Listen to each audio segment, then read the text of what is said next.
Marvellous. Okay, the first thing I have to do is take a picture. So everybody say carrots. Carrots. Fantastic. Okay, 100 years ago, when it was suggested that women might have the vote in this country, the then Chancellor of the Exchequer, Herbert Asquith, compared this to giving the vote to rabbits. I can't bring myself to say his words, but you can see them up on the screen. But today, I hope to persuade you, I'm loving your face, madam. I hope I can persuade you today to be more rabble-rouser than rabbit. Now, who am I to ask you to do this? Well, I am number 313. 313 is not the number of Twitter followers I have, it's not even the numbers of pairs of shoes that I own, or indeed episodes of Friends that I've watched on repeat. I am the 313th woman to be elected to the mother of all parliaments.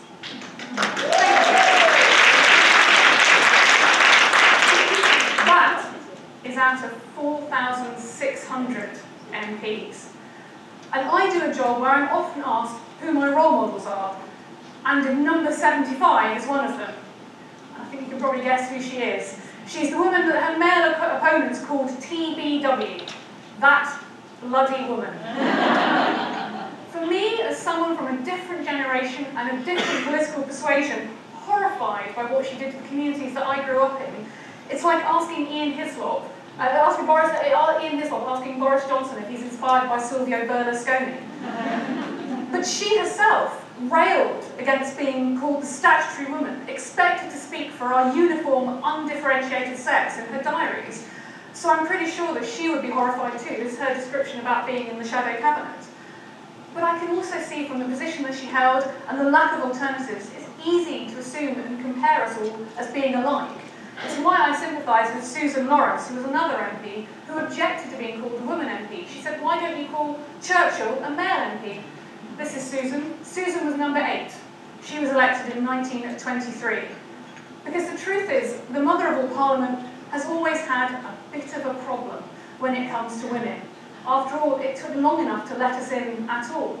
Indeed, before 1834, women wanting to watch the parliamentary proceedings had to do so through a ventilation shaft in the ceiling. So we've always been used to looking down on male politicians. After the Great Fire, Charles Barry built the Ladies' Gallery to keep us all in. This was covered with heavy metal grills that made it difficult to see or hear what was going on. So I suppose I should be grateful that my colleagues no longer look upon us as furry creatures, that we've had number 75, or indeed, number 105, Betty Boothroyd, the first female Speaker of the House of Commons, or indeed number 240, Jackie Smith, the first female Home Secretary this country's ever had, or indeed 220, Theresa May, the current female Home Secretary. But you see, thinking about my number and their numbers got me thinking about what that says about our society. Because when you do the maths, you realise we may not be making the progress that we think we are making. Consider this.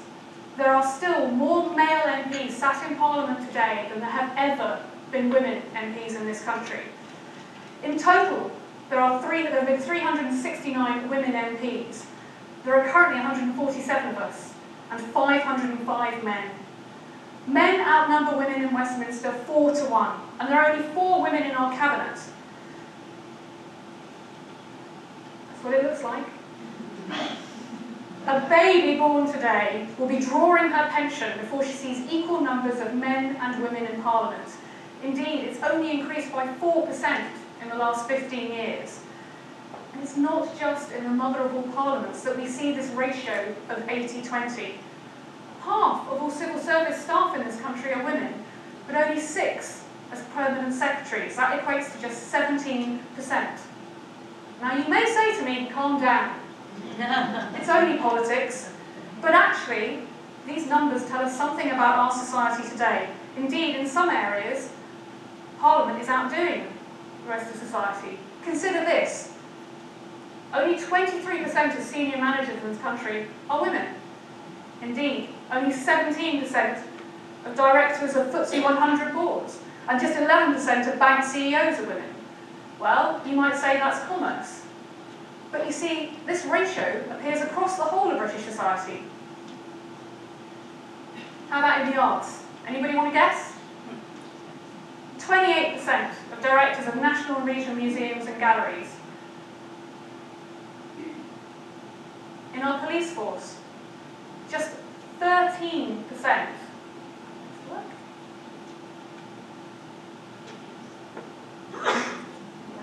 13% of our police chief constables.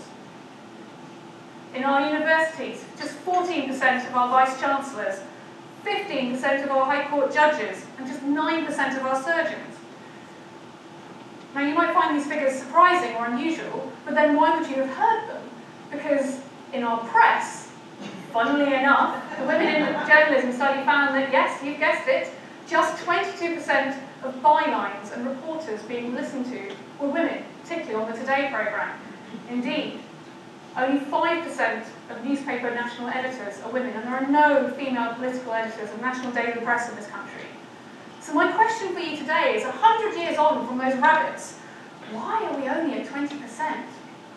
Why are we not making as much progress as we ought to be? In fact, do we think we're more equal than we really are?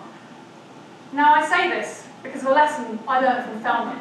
I've learned many things from Thelma and Louise. Fantastic film, not least, don't leave Brad Pitt alone in your bedroom. But Gina Davis has committed her life to studying gender representation in the media. And do you know what she found?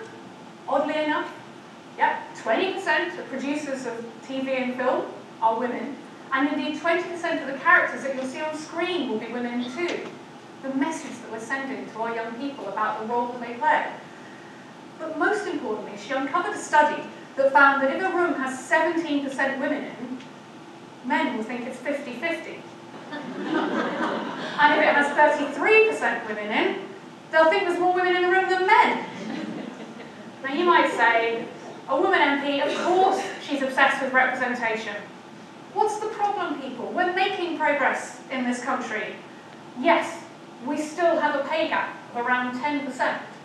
But actually, amongst young women, those in their 20s, and young men, it's pretty much disappeared.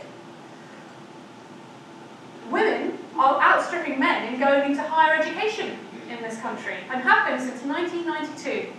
And indeed, women make up half of all the workforce, so men must feel really outnumbered in the workplace.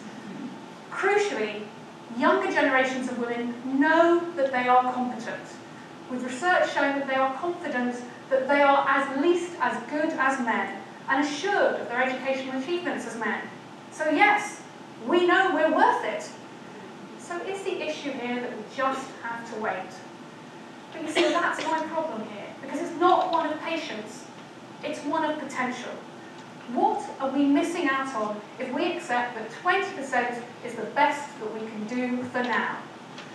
Because we may be 23% of managers, but we in Britain also have one of the highest levels of women in low-paid work in Europe. 1 in 4 women in this country will experience domestic violence in her lifetime. We know that the educational attainment of women is the surest route to security and growth around the world. And indeed, we know that companies with more women on their boards outperform their rivals, not by a little, but by a lot. Indeed, they have a 42% higher return on sales, a 66% higher return on invested capital, and a 53% higher return on equity. So you see, it's not just that we're fighting over the same pie, but the pie gets bigger when potential is realised. And there's also plenty of evidence that if we don't fight for that pie to get bigger, there will be a backlash. There's a backlash even against 80-20. World Economic Forum, I suspect maybe even some of you in this room might have been. Very important forum. There is a quota that says that if you are a large company and you're bringing people, if you take 5 people, at least one of them has to be a woman. Does anybody here want to guess what the ratio of women to men at the World Economic Forum has been for the last couple of years? Yep, you've guessed it, 20%. Because what happens is the companies bring 4 people, and guess who those 4 people are? 4 men. So unless we challenge this, unless we call it out, this isn't going to change anytime soon. But if we're not going to be rabbits and rabble rousers, what can we learn from? Well, I'm a big fan of Beyonce. Now, Beyonce talks about the need to rebrand feminism, to find a new word for it, like bootylicious. Not so convinced. Maybe we need to go back to being number 75. People tell me that we need to be battle axes in politics. I want to give you today one of my role models, who's another B. MP number 41, Bessie Braddock. Bessie was really determined to have her voice heard in speaking up for the causes that she cared about. She was so determined that when she was a councillor in Liverpool, where she represented, she took a 2-foot megaphone into the council chamber to talk to them about the slum conditions in the city so that her voice would be heard. She didn't just do that at a local level. When Bessie got into Parliament as a Liverpool MP, she was very, very concerned about guns on the streets in Liverpool. She was so concerned that she confiscated 3 air rifles from young men in Liverpool. She took them into the chamber in the House of Commons. She unloaded them in the chamber in the House of Commons and then crossed the floor to give the guns to the then Home Secretary to make her point. And when she was challenged about this, when the Speaker expressed horror, she said this: "But you see, I have to startle this House before anyone does anything about anything. No one takes any notice about anything unless someone does something out of order or unusual." Now, for avoidance of doubt, I'm not asking you to arm yourselves. But I am asking you to think about how you can startle those people who may not realise just how far we have to go, because it's in everyone's interest that we do that. So I want you to drop the F-bomb. Yes, feminism. Because feminism isn't about women, it's about power. It's about the fact that power is still distributed 80-20 in our society, so we miss out on the contribution of women as a result. I want you to start calling out inequality where you see it, and supporting each other to do so too. Because be under no illusion, it's very difficult to do. Those who hold power will not give it away easily. They will challenge you. They will berate you. They will blast you. Indeed, Bessie Braddock herself was labelled a troublemaker. They said of her that she rocked the boat so much she made her opponents feel seasick at the sight of her. So I hope you will join me in noticing that 80-20 society and calling it out and challenging to make it a 50-50 society. Because the women whose contribution we're currently missing out on need and deserve us to be the voices of nothing less. Now, I wanted to finish by showing you a picture of rabble rousers to inspire you. I don't have that on my presentation, but I hope I have it on my phone now. Thank you.